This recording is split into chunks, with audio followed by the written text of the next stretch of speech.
How many of us love the idea of doing something once or a few times, but then getting paid over and over again, even when we stop doing the thing that we did in the beginning to earn the money in the first place? I think everybody and their brother would love to earn residual income. But the problem with a lot of people, they're too cool for school. There's a lot of people out there that just struggle with doing something outside their comfort zone, starting small, being embarrassed, people making fun of them.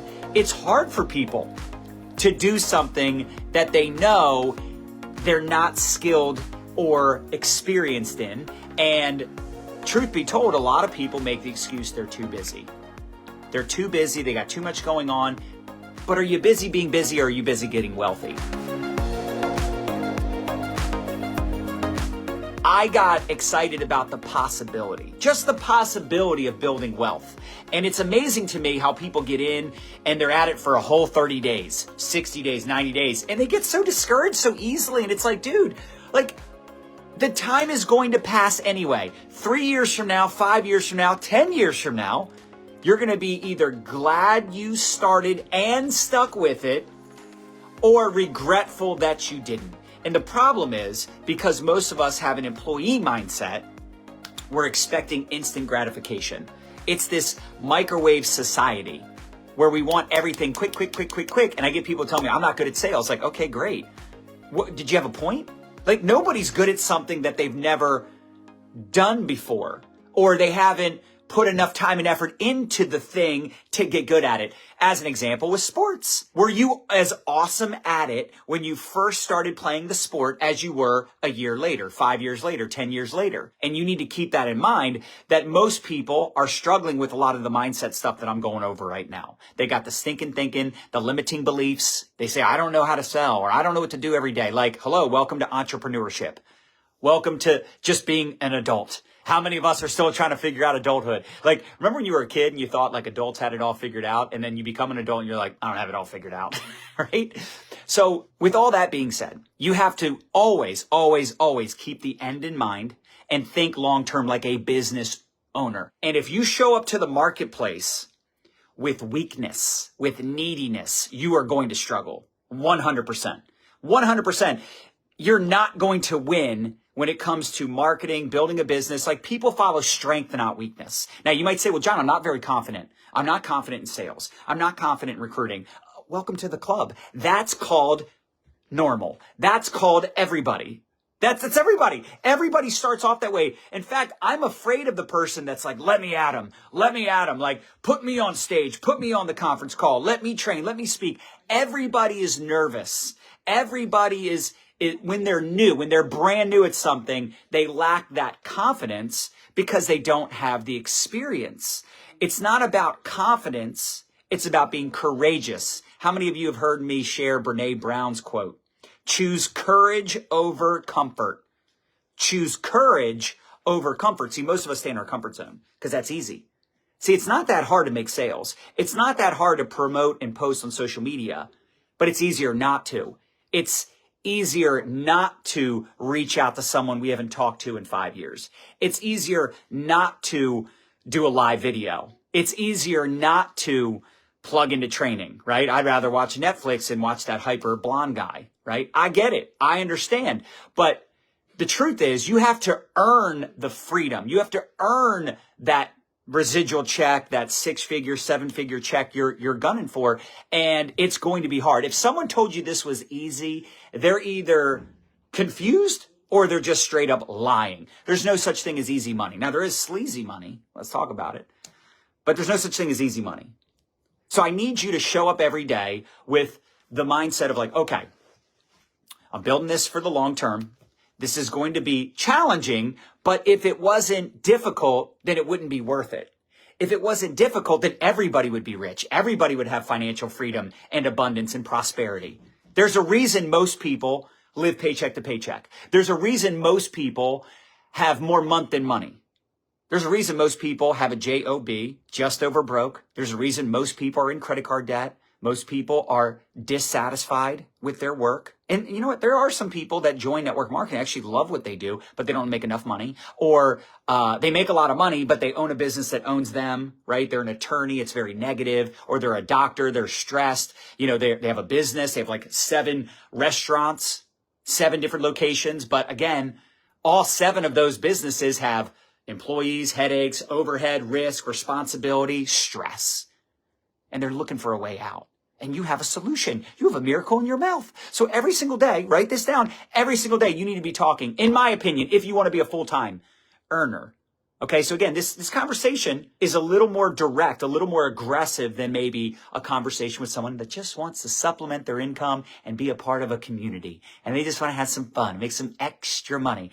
I'm talking to those of you that want 5, 6, 7 figures. Now, be very careful, because if you say, well, I want 7 figures, I want 6 figures a month, is your commitment, is your work ethic, are you disciplined in the way that you need to be in order to achieve that goal? Because you also don't want to set up, you don't want to be delusional and set up false expectations of like, in 90 days, I want to be at 10 grand a month. Like, I mean, that's definitely possible, but highly, highly, highly unlikely unless you have a lot of credibility, a lot of experience, unless you're super talented.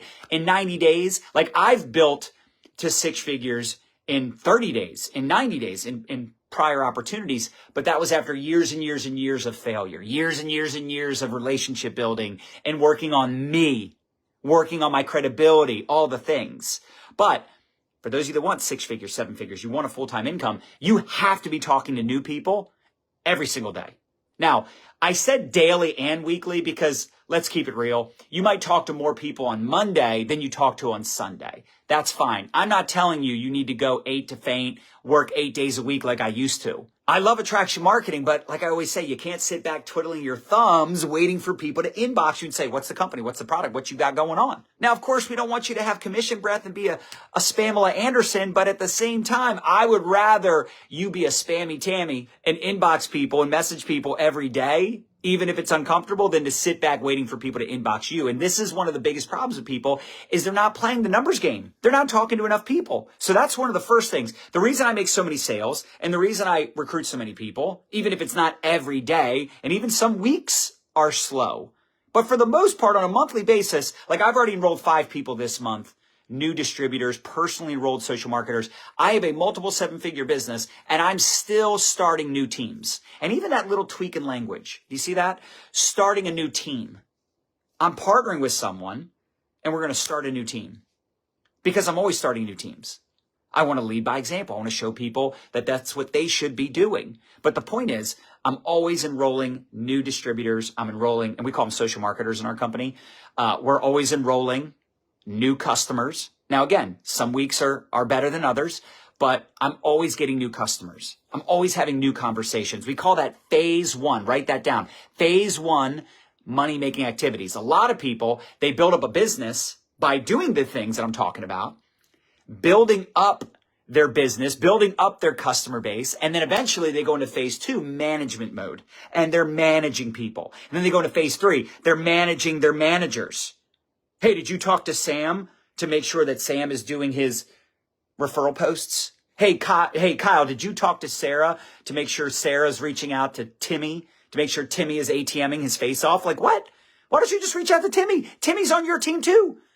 Timmy is on your team too. Now, I know once you get a really big team, it's hard to communicate with everybody, but I want to tell you something else that I did way back in the day, and I still do it today, as much as I love talking to new people every day. Now, I will say, because of my attraction marketing and because I built a brand and because I have a following, I don't proactively reach out to people today in 2022, but I don't need to because I have people reaching out to me. And I would rather, this is the thing, I would rather make sure, even though I'm still connecting with new people every day, I'm just not as proactive in asking people if they're open because I don't need to. When you get to the point where you don't need to, you're in a different situation. You're in a totally different situation. But with that being said, what's the point of recruiting people, bringing people on board, getting customers, doing all the things that we're talking about, and then not building the relationships with those people, not being in contact with those people? Some of the best people I found and that are on my team today, I didn't personally enroll them. They came from someone that came in from someone that came in from someone. And I always say every dud knows a stud. Every dud knows a stud. So the truth is, some of you have some studs right now in your organization currently, but you go, oh, well, they're on my 5th level. And that person might build a massive business. And even though they're on the 3rd, 4th, 5th, 10th level, they might build a significant business, but only if they get in touch with someone that's as committed as them. If they are in communication with the right mentor, the right leader. How many of us joined a sponsor that was not as committed as you? We enrolled with someone like the guy that got me into network marketing 20 years ago. He's no longer network marketing. Can you imagine if I was totally relying on him to be my end all be all when he's not even in the profession anymore? So the thing is, some of your best people, like you're out there looking for new people, but you have some of your best people right now in your current team where if you just built a relationship with them, gave them the tools, the mentorship, the guidance, they could end up being that top producer. So instead of always looking to find new people, don't forget about the people that are on your current team, because phase 1 can also be you talking to your people's people. I'm put into group chats every single day with business prospects, and sometimes I respond faster than anybody else in those chats. Like, I love talking to new people. And I don't go, wait, I'm like level blind. I'm literally level blind. It's like, I don't know what level that person's on, nor do I care. Now, of course, if there's like 3 other elite leaders in the chat, I'm not going to be as proactively engaging and responding. I'm not saying I don't respond. I do, but you know, I obviously know there's a bunch of other leaders in there, and we don't want to like overwhelm that person, that prospect, like all of us answering the same question. But does this make some sense to you? So leaders, top earners, especially people that are building big teams, they always have, like I said, the end in mind, and they know they're building something for the long term. But you're not going to have a long-term paycheck, a long-term residual income. You're not going to build something significant, build an empire, if you're not doing these things daily. And again, I know some days are busier than others. Some of us have different things going on. In fact, one thing I'd recommend all of you do, it's so freaking huge, so important, is you create a schedule for yourself. If you're part-time, which by the way, you have no business going full-time in your home business if you can't build it part-time. Some people say, oh, if I had more time. It's not about having more time. It's about being intentional with the time you have, number 1. Number 2, and this is extremely important also, is if you can't build it part-time, how can you teach other people to build it part-time? Because the majority of your team will be made up of part-time people. I think it's so important that you have a schedule. Could be 3 hours a week, 5 hours a week, 10 hours a week. That's up to you. But I know people that have less time, but they get better results because, well, number 1, they might be more talented, but also they're more intentional with the limited time they have. Sometimes it's a bad thing when someone's like, I got 5 hours a day to put into my business, because it's almost like because they have 5 hours a day, they have so much time to mess around and be in the scroll hole and waste time. Where if someone's like, I only got 45 minutes during my lunch break, or an hour during my lunch break, so I'm going to eat for 15 minutes and take the other 45 minutes, and I'm going to focus on prospecting, reaching out, following up. And, you know, as much as I despise the people that send out the cold messages, meaning messages to people they don't know, at least those people are doing something. At least those people are trying something. And to be very, very clear, and I keep saying this in every training recently because people get it twisted, a cold message to me is only messaging someone that doesn't know you exist. If you are friends with someone or they are following you, you should be able to reach out to them about your products or opportunity. And you're not trying to sell them. You're just asking if they'd be open. Top earners every single day, they're working on themselves. Personal development is crucial. You should spend at least 15 minutes a day, whether it's before work, after work, while you're driving to work. You know, if you're full-time, awesome. While you're getting ready in the morning, while you're showering, while you're working out, at least 15 minutes. At least 15 minutes of personal development every single day. The more you grow yourself, the more you'll grow your business, the more you'll grow your bank account. Personal development is crucial. People say, do I have to do it every single day? It's up to you. It's your call. It's your business, your life. But I know I would not be the leader I am today without the personal development. And it wasn't just listening to podcasts and listening to YouTube. Before that, it was always offline. It was always going to events. So I still am a big advocate of events. Events change lives, especially in-person events. Also, I would focus on follow-up every single day. Most people do not join after 1 or 2 conversations. They do not buy your products after 1 or 2 conversations. It takes 5 to 12 touches for most people to buy or join. I cannot tell you how many people because I just stayed in touch with them. Eventually, because I built a relationship, I didn't have commission breath. I wasn't always trying to recruit them. Sometimes it's just simple. Hey, Sarah, how's it going? Hey, Susan, how's your week? How's your weekend? What are you up to? Just wanted to follow up and touch base, see if you still had interest in making money from home, making money online. It's just following up. The fortune's in the follow-up, especially on Fridays. Fridays are my favorite day to follow up because people get paid. They're in a good mood. And for us, we always have our Saturday team call. So I promote the Saturday team call to all business prospects. You should always be ATMing. So let's say you have an hour. Let's say you have 1 hour. And how many of you have seen our fame formula? Let's say you got 60 minutes. You're like, I'm going to crush it for 60 minutes. Write these letters down. FAME. Follow up for 15 minutes. Set a timer. Now, could you do it for 30 minutes? Sure. Maybe you have 2 hours. So you spend 30 minutes following up. And literally, I'll send out follow-up messages. And if someone instantly responds, I don't respond back to them, because I just want to send out messages to as many people as possible. New customers, potential recruits, even new recruits. Like, I'm following up. This is what I was saying before. I'm following up with people I've already signed up. Why work so hard to sign someone up and then be like, all right, peace out? No, I'm going to follow up with the people I enrolled also. I'm going to follow up with my customers also. I might have helped someone on my 5th level get started. I might follow up with them. Hey, Sarah, how are things coming along? Hey, Bob, how are things going so far? Did you get up your OMG, I did a thing post? Have you started reaching out to some people yet? Are you going to do a live video and launch your business? You're giving them coaching. You're giving them guidance. So follow-up is a big deal. Adding new people to the ATM groups. You should be spending at least 15 minutes prospecting. Again, if people are not reaching out to you, you need to reach out to the people. The easiest people to reach out to, people already watching your stories. They're already liking your stuff. They're already engaging, following. You already have a relationship with them. You can reach out to them and ask them if they're open to taking a look at what you're doing. It might be weird. It might be awkward. Say that. Hey, I know this is totally random and out of left field, and I know you're doing really well in your job and you seem to love it, but would you at all be open to making money outside of what you do right now currently if it didn't interfere with your current job or didn't interfere with your current business? M, every day you should be putting out a piece of marketing. Now, it doesn't always have to be original content. You could repurpose content. See, over time, you can use the same posts. Over time, you can use the same videos, but every day you should be putting out a piece of content. Why? Because you want to expand your network, which is the E. You want to expand your network. How do you expand your network? Well, you could join like-minded Facebook groups.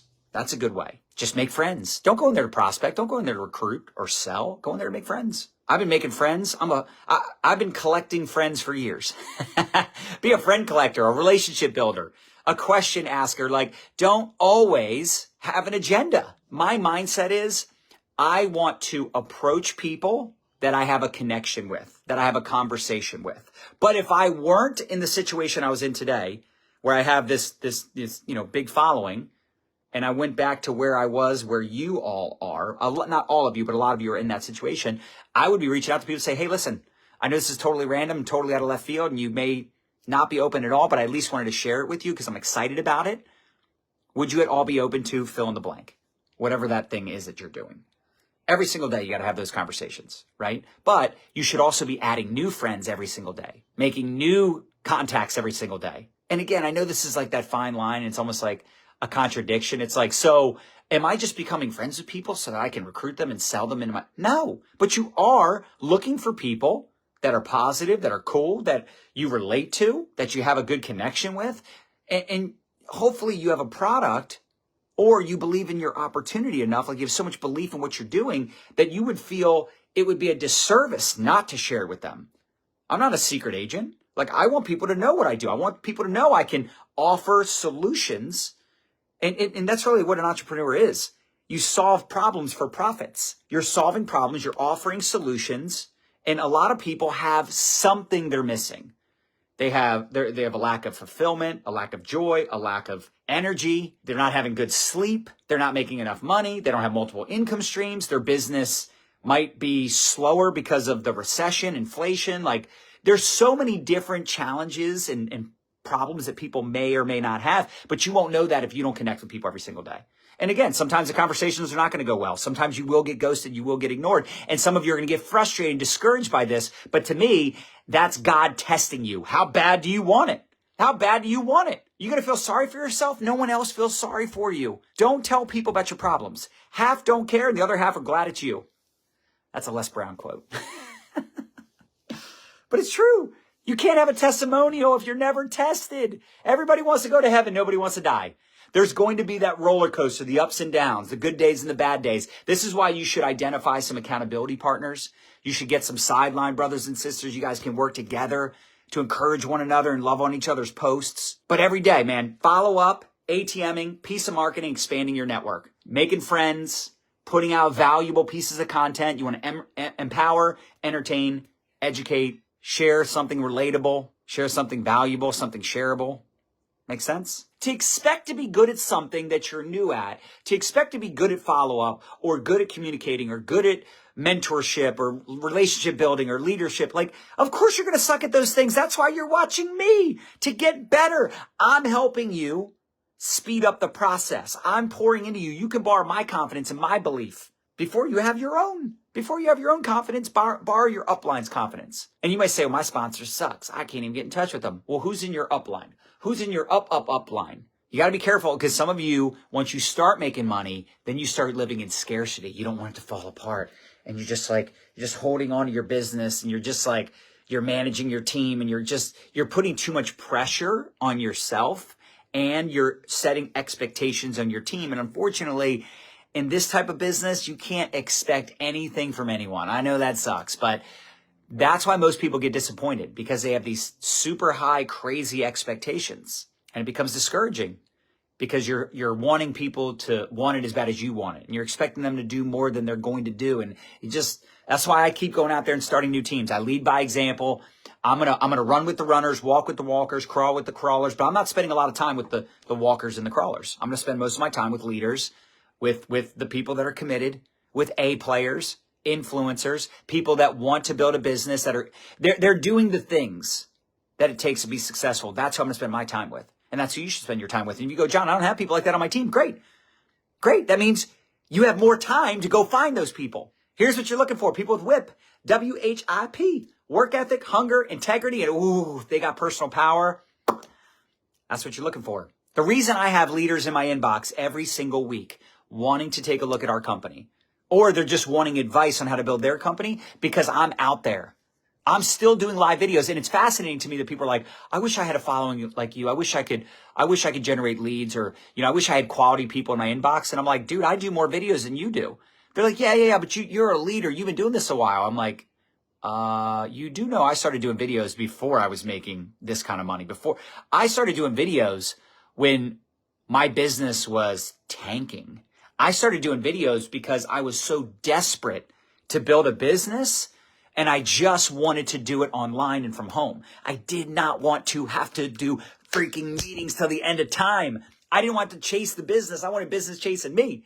But I will tell you, we had some pretty good success pretty early on doing videos because most people weren't doing them. But it's funny because I fast forward today and still I don't see a lot of people doing live videos. I see people doing Reels and TikToks, but now there's so many Reels and TikToks out there. There's so many creators. It's harder to get attention. And I'm not saying you should stop doing Reels and TikTok. That's a part of the M for marketing. You should spend 15 minutes every day creating some marketing, whether it's a post, a video, a live video. I mean, how about you just go live every morning at 8 a.m. before work, or you go live every night after work? For 21 days, go live every single day. What am I going to talk about? I don't know. That's your call. What are you excited about? What are you learning? Sometimes we overthink the heck out of things to a point of where we just do nothing. That's called analysis paralysis. There's nothing sadder than people with so much to give, but they're being selfish. They're being stingy because I don't know what to talk about. What are you learning? What are you excited about? What could you help someone with? Help the person you used to be. Help the person that is struggling with weight. They're struggling with healthy habits. They're struggling with working out. They're struggling with parenting their kids. They're struggling with, I don't know, gardening, anything. You can build a brand around anything. And here's what's crazy. When you start to show up as a person of value and you make it about the person you're helping and not about you, everything will start to change for you. You'll get people following you, reaching out to you. You'll get people saying thank you. That's how you know you're on the right path. When people are like, thank you for sharing your story. Thank you for sharing your struggle. Like I talk a lot about how I had to quit drinking 14 years ago because I was a brutal, not an alcoholic, but just like I went 50% of the time I was a good time. The other 50%, I was blacking out. I was getting in fist fights. I was getting arrested. I was crazy. I had to quit. I could never be a good dad if I kept drinking. For me. Not saying that's what you got to do, but when I share that with people, I always end up with someone in my inbox going, thank you for sharing. Thank you for talking about that. I talk about how I got sued for $2.5 million. I mean, there's going to be ups and downs. That's called life. None of us are getting out alive. Like, it is what it is. Enjoy the ride, baby, because there's going to be ups and downs. And by the way, if you don't have the ups and downs, that's called flatlining. That's called dead. I think 10, 20, 30 years from now, you're going to be so pumped that you did the things that you had to do to create the life that you desired versus 10, 20, 30 years from now. I don't think you're going to look back and be like, oh my gosh, that TikTok I did. Oh, all those videos I did. No, you're not. You're going to be more regretful of the things you didn't do than the things you did do. You're going to be so proud of yourself.